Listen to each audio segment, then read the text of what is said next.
Magandang tanghali mga idol. Ayan ang ulam namin ngayon, tinolang manok. Tara, samahan niyo ako kung paano magluto ng simpleng tinolang manok. Ayan na nga at maggisa na nga ako ng bawang at sibuyas. Siyempre kailangan halu-haluin at baka masunog.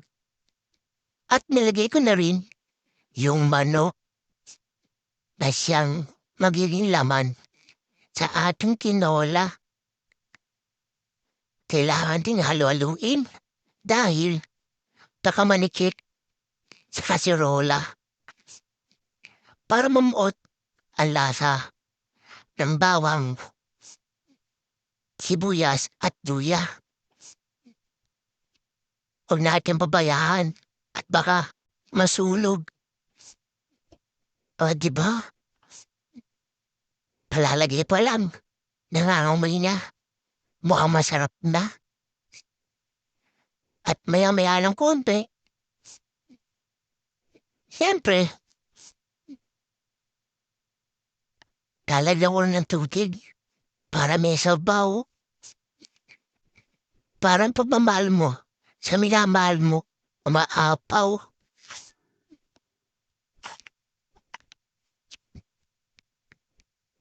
Ayun na nga, kumulo na, namuot na ang lasa ng luya sa manok. Siyempre, hindi mawala ang sabaw.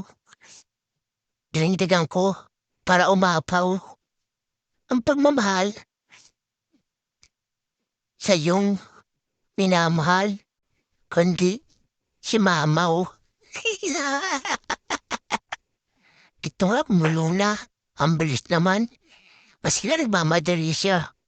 Kasi na matikman ang luto kong may sabaw. Siyempre, habang umuulo, din ko siya. Huwag ka na magtampo, kiluluto na kita. Dahil para sa ito, Mamaw, yung sabaw. Nilagay ko na rin ang mga mastansyang gulay katulad ng sayote. Pati na rin daon na sili at malunggay. Yung mga mastansyang gulay para sa iyo umaalalay. Pagtanda mo, ikaw ay aking gagabayan.